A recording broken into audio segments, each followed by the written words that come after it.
Hey there everyone, this is Seb and welcome back to Let's All Play in the Battle of Olympus. Guess what I did? Yeah, this is my copy-paste thing for every episode because I ground up some more olives. Well, I kinda gathered them. Grinding up is something the gods can do themselves. I'm not their slave, but you know, still, we got some more because we need to buy another item. Well, need is a big word because actually the area that is kinda suggested as needing that item, we're actually heading there now without the item because it's frankly quite useless. But you know, for completion's sake, we are going to pick it up in a later episode.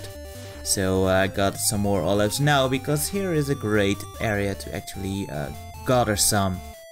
So yeah, we are actually heading to another area to pick up another item that is required for the end of the game. Also required, not really, but it is very handy to have indeed. It's not as useless as the fire shield that we will be getting later. So yeah, let's grab our ocarina here and call our dolphin buddies to travel to Turkey. Have a small detour here. So yeah, let's go to Phrygia, which is the final area we haven't gone to on the map yet, so that's cool. And we have been everywhere. Phrygia is a interesting place here. It's kind of mazy, but also it makes more sense than like Peloponnesus and Crete. Out here though, we have a mini-boss, a black unicorn thing. I have no clue what this thing is supposed to represent, if it's going to represent anything at all. I don't know, but it's rather easy. It does shoot out fireballs, so if you do happen to have the fire shield, it can kinda help you maybe, but not really. The second door actually leads to a similar area with a shore, and that heads over to Argolis. However, as stated in a previous video, that leads to a jump you cannot make, so it's completely useless. Inside here we have more snakes, and also giant freaking snakes that shoot fire, and this is why you are required to apparently have the fire shield. However, as you can see, you need to actually jump up to even hit the thing in the head. And as you jump, you cannot use your shield. So, you know, you can use the shield, but if you use the shield, you cannot even kill the thing. So, it's useless. Outside, we have the gargoyles, and the gargoyles move much like the ghosts we saw in Crete. However, unlike the ghosts in Crete, the gargoyles hurt a bit more, and they... actually, let's go in here. And they tend to knock you into pits, so you want to be very careful with those. What you see me do now and then is also lure the snakes into pits, and also you can duck and shoot. Again, just keep ducking, quickly press up and B, and you will shoot. You kinda need to practice that timing, but it's a very handy skill indeed to master. So Phrygia is made out of two areas basically, an outside area and an inside area, and you basically go back and forth to make your way through the thing, and you know, it's not too complicated to figure out, but it can kinda trip you up. Like when you went inside through the stairs, you would end up in that area over there on the left. Which basically gets you nowhere, apparently, but you know, it's not too hard to figure out this maze area. And this snake is set up rather nastily because, you know, you go inside of the door, and if you press up, of course, you go out again, so, you know, you want to be careful with that.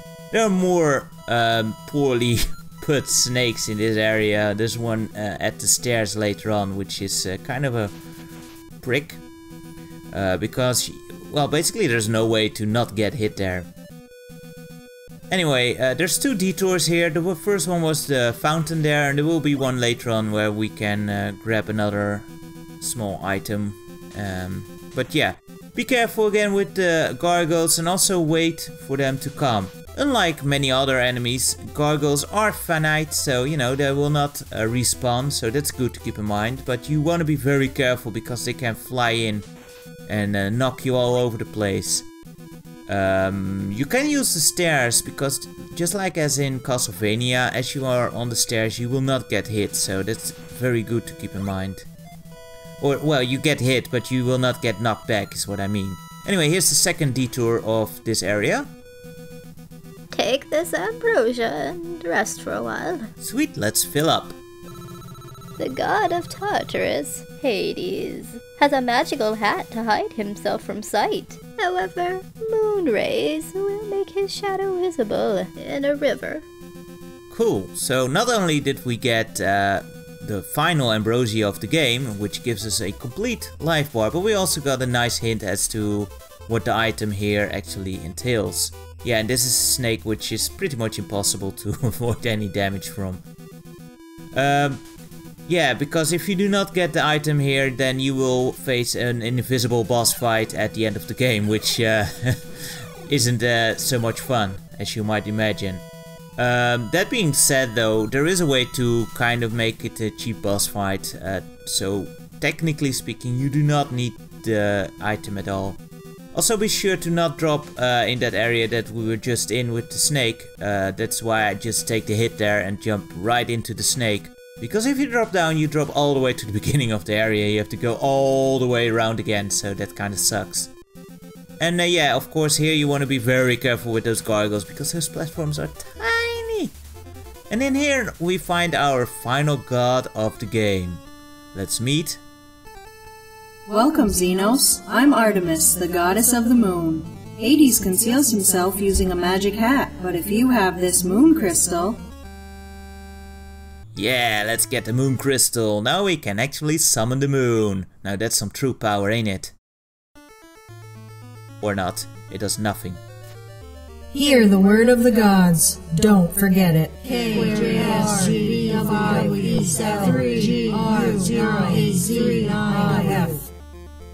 At least nothing yet. And that's basically all there is to Phrygia. Not a terrible area I find, though, you know, it can trip you up a bit, especially those gargoyles here at the end. It's kinda a dick move to have these small platforms, like you've beaten most of the area and then they put those small platforms here. Hey! Ah, that was close. Yeah, don't go all the way back, you know, just jump. Like most mini-bosses, this dude, he just comes back and is a pain in the ass, but you can just ignore him, so that's great. Yeah, let's actually use the ocarina. The ocarina is kind of a curious instrument to implement here. Like the harp, you know, there was no harp invented back then, but there was the lyre, so that kind of makes sense. Now the ocarina, technically speaking, I think was around back then, but as far as I know, not in ancient Greece. But whatever, it's there. It's just kind of curious that it's in this game, but whatever. Another item that kind of confuses me, I don't know what it's supposed to represent, is the Divine Sword. Like, I don't know what it's based on. If anyone has any idea, then let me know.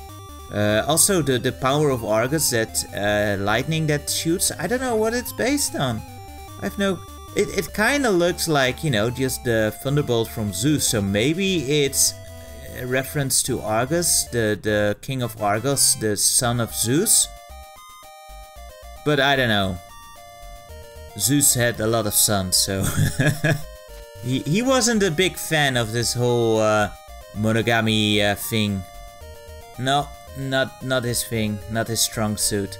To the dismay of Hera, his wife, of course, which served for many of the disputes within the realm of the gods and some bloodshed.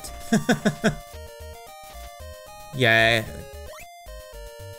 Instead of, you know, complaining to her husband, Hera had this tendency to actually go after the other wives. So, you know, about every week, because Zeus apparently had lots of needs. She would have a grudge against someone, and, you know, there would be blood. But whatever, yeah, I have no idea where the Divine Sword is actually a reference to, and yeah, I'm figuring that the power of Argus is a reference to Argus, son of Zeus, king of Argos, but I'm not entirely sure. If anyone has any clue, then do let me know. But yeah, it's kind of curious that they use swords so much anyway. I mean, the sword is a popular weapon, and you know, it's a versatile weapon, that's for sure. But in actual warfare and Greek history, it's not that popular of a weapon, honestly. It's kind of useless. You would think that spears would be more useful, like those bears. They know what's good, you know. But no, Xenos, he prefers the sword apparently, or the stick. Anyway, I think that's will do it for now. I hope you enjoyed this part. Join me next time as we head back into Crete and get lost, maybe? We'll see, we'll see. Anyway guys, thank you very much for watching, and until the next time, take care. Bye bye for now.